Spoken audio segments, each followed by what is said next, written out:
Yo, Sachon for back with another video. I'm gonna keep this one short because I don't really think there's too much that needs to be said. I feel like a lot of the discussion on social media has already been had about this, which is hilarious considering how soon, like, we've literally just had the decision today, but it's all people have been talking about all week, and the conversation hasn't really changed too much.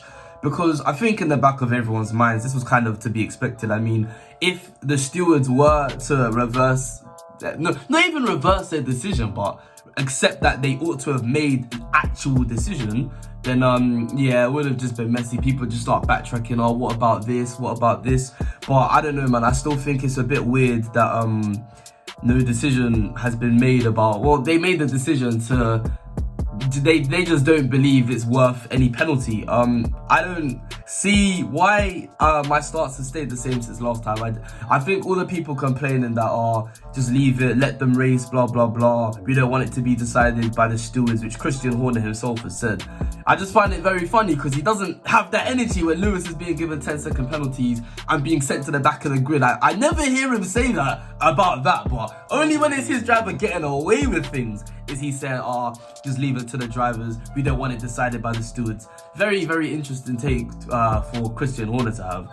But yeah, man, like I said last time, if you don't want it to be decided by the stewards, just don't break the rules. It's very simple. As I said, a lot of discussion has been had on social media about this. One of the interesting things I've seen people talk about is the similarities between this incident and Silverstone. The only difference is that Lewis backed out this time, even though last time it was Lewis making an overtake. But the thing is, he made the exact same overtake later in the race on Leclerc. I remember it very vividly, and Leclerc ran wide. Like, in that situation, you have to think to yourself, you either run wide and just accept that you're being overtaken, or you crash. Because if you try to turn in when someone's front wing is, no, not front wing, their front wheel is level with your rear wheel, you're going to crash. There's no point trying to turn in. You have to just concede that position. The only difference between Silverstone and Brazil is that Lewis conceded that, okay, you know what, I'll just get him next time. He thought rationally. He realized, okay, like Christian Horner, one of the few things that he said that I actually agree with, that the car was superior. Lewis is like, you know what, I've gone past every single other driver on the grid this weekend. Max was the only driver Lewis hadn't overtaken up in that point. So he realized, you know what, I'm going to get past him. I don't need to do it right now. Clearly this guy doesn't want me to get past him right now. And then a few laps later, he just did it on the straight. Like Christian Horner said, the straight line speed was superior. All Lewis needed to do was just get a good exit out of turn 3, I believe, and then he's got him on the straight like he did.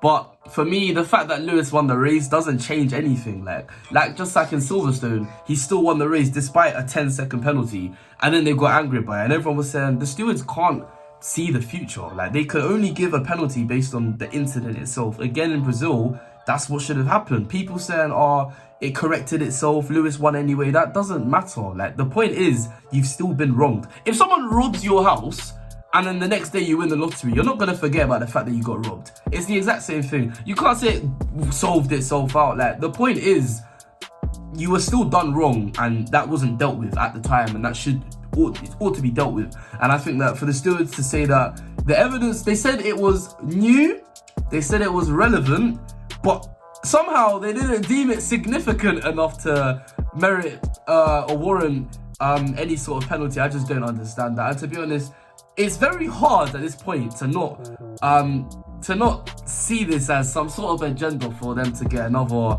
champion of the sport. I mean, fair play to them. I can't blame them. F1 sport, it's business. It's a business, and it's within the business's best interest for someone else to win. Otherwise, it will feel very monotonous. I mean, look at NBA, Golden State Warriors winning all the time. People got bored over there, and they got hated as well. Now they're not winning anymore, and people are rating Steph Curry again. They were rating him throughout it. Now they're rating him even more because he's not winning all the time. Same thing in F1. If one day Lewis does stop winning all the time, people will look back and realize that, you know what, we were actually lucky to watch that guy, just like they're doing with Vettel. But right now, people want to see someone else win, and I think some of those people work in the stewards room, because for them to honestly say that they've looked at all the evidence, because now they've seen all the evidence, for them to still say that, you know what, we don't see a problem with that, it's very dangerous. That's the word I said last time. Very dangerous precedent is being set. And again, the fact that they've chosen to, after being given a second chance to look at it, the fact that they've again chosen that it's not worthy of any sort of punishment, I don't know, man. It's got me worried for these next few races, because it's literally, quite literally, given Max the green light to just be as aggressive as he wants. Or it's always hard racing until someone gets crashed into the wall and then gets sent to hospital, and suddenly we can see the severity and the wrong, the wrong that's been committed. But I don't know, man. And when Christian Horner was talking about it, I just got the vibe that in his eyes, if he's not been crashed out of the race, it's just hard racing. But I don't know, man. It's very hard to argue it's hard racing when you're not even on the racing track throughout the whole incident occurring. I don't know, man. It just doesn't really sit well with me. And that's another point I have. It wouldn't be as bad as if he stayed on the track himself. It's the fact that you yourself are so far wide. It just doesn't really look like you were trying to stay on the track in that moment in time. So I don't know, man. We've had other drivers coming out saying similar things about how, you know what, if that's okay, then I'm going to change the way I'm driving. Like, Charles Leclerc pretty much just straight up said that. If the stewards are okay with that kind of driving, then I'm going to drive like that, pretty much. He's pretty much just said, guess that's going to make me alter my driving, because why wouldn't you? And it's just a bit concerning. I do law at uni, and in public law, we learn about the judiciary, the executive, and the legislature. The judiciary is the courts, legislature is government and parliament. They make the laws and stuff, and the executive is government. They're the ones that actually carry out the law. In F1, the FIA are effectively the legislature and the judiciary all at once. They're the ones that make the rules. They're the ones who adjudicate upon the rules. They're the ones who make decisions based on the rules. And with that, it's a bit concerning, because effectively it's the same body who makes up the rules and then decides when to apply them and when not to. Because what we saw this weekend was quite literally the stewards just refusing to follow the rules that they set. I mean, they have all these race directives and regulations and stuff, and they've done it in the past before. Like in Austria, like I said last time, they were happy to give out penalties when it was in the gravel, but I guess if you push someone into the runoff, it's fair game. So I don't know, man. It's just got me a bit worried for the last 3 races, I can't lie, because if they're saying it's fine to race like that, and everyone's saying, oh, we don't want the championship decided by the stewards, they are hearing when people are saying that, and they're very aware that that's a very popular opinion at this current moment in time.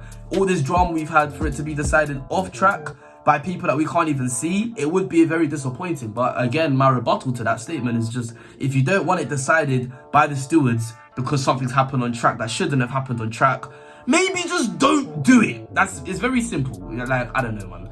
Maybe that's just me, but I just think that if you don't want it to be decided by the stewards, just behave, just drive properly, drive normally, and they won't have anything to say. Don't give the stewards any excuse, any reason to intervene in the first place. If you're just driving fair game, they're not going to be able to decide the championship. They'll only get that opportunity if someone does something that they shouldn't be doing. So, yeah, my closing statement is just that, just expect some dirty driving, because people are gonna rightfully argue that, you know what, if it's okay here, if it's okay for him to do it, why isn't it okay for me to do it? So we'll see what happens. You know who I'm supporting by the colour of the lights. Anyways, I've been Sachi14. Thank you very much for watching. Leave a like if you enjoyed it. Subscribe if you're new. I'll be back again soon.